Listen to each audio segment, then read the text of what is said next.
সম্মানিত সুধী, digital Bangla health টিপসের পক্ষ থেকে আপনাদের সকলকে স্বাগত। আজকে আমরা জানব মারাত্মক ভয়ঙ্কর নাইল ভাইরাস সম্পর্কে। মানবদেহে কিভাবে ছড়ায় এই নাইল ভাইরাস। আতঙ্কের নতুন নাম হচ্ছে নাইল ভাইরাস। এই ভাইরাসের কবলে পড়ে ভারতে অনেকের মৃত্যু হয়েছে। সবশেষ কেরালার কুচিকুড়ে মৃত্যু হয়েছে 7 বছরের এক শিশুর।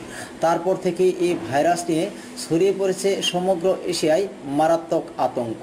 আসুন জেনে নেই এই নাইল ভাইরাস সম্পর্কে কিছু তথ্য, যা আপনি হয়তো আগে কখনোই জানতেন না। নাইল ভাইরাস কি? ওয়েস্ট নাইল ভাইরাস বা WNV, এটাই হলো নাইল ভাইরাসের পুরো নাম। এটি একটি মশাবাহিত রোগ। সাধারণত কিউলেক্স মশা থেকে এই রোগ ছড়ায়। মূলত পাখির দেহ থেকে মশার মাধ্যমে এই ভাইরাস ঢুকে মানুষের শরীরে। আফ্রিকা, ইউরোপ, নর্থ আমেরিকা ও পশ্চিম এশিয়ায় এই রোগের প্রাদুর্ভাব অনেক বেশি। এই ভাইরাসের আক্রমণে কি কি হতে পারে? ওয়েস্ট নাইল ভাইরাসের মারাত্মক কোনো লক্ষণ পরিলক্ষিত হয় না।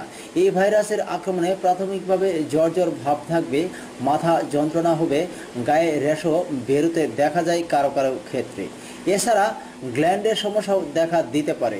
এই লক্ষণগুলো কয়েকদিন থেকে কয়েক সপ্তাহ পর্যন্ত চলতে পারে। কখন বিপদ হয় সব থেকে বেশি?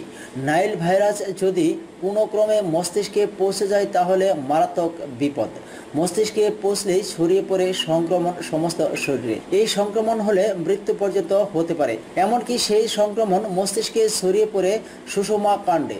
সে কারণে মানব শরীরের স্নায়ুতন্ত্র বিকল হয়ে যেতে পারে। কাদের বেশি বিপদ হয় এই নাইল ভাইরাস আক্রান্ত হলে? যেসব মানুষের শরীরে রোগ প্রতিরোধ ক্ষমতা অনেকটা কম, সহজেই তাদের আক্রমণ করে এই নাইল ভাইরাস। সাধারণত শিশু ও বয়স্ক মানুষের রোগ প্রতিরোধ ক্ষমতা অনেকটাই কম, তাই শিশু ও বয়স্কদের এই রোগে আক্রান্ত হওয়ার আশঙ্কা সব থেকে বেশি। এই নাইল ভাইরাসের ঔষধ কি? মানুষের দেহে এই রোগ হলে তা নিরাময়ের কোনো ঔষধ বা ভ্যাকসিন এখন পর্যন্ত আবিষ্কৃত হয়নি। স্নায়ুতন্ত্র যেন পুরোপুরি বিকল হয়ে না পড়ে সেজন্য নিউরো ইনভেসিভ পদ্ধতি ব্যবহার করা হয়। সঙ্গে বিভিন্ন লাইফ সাপোর্ট সিস্টেমের মাধ্যমে এই রোগের মোকাবেলা করা হয়।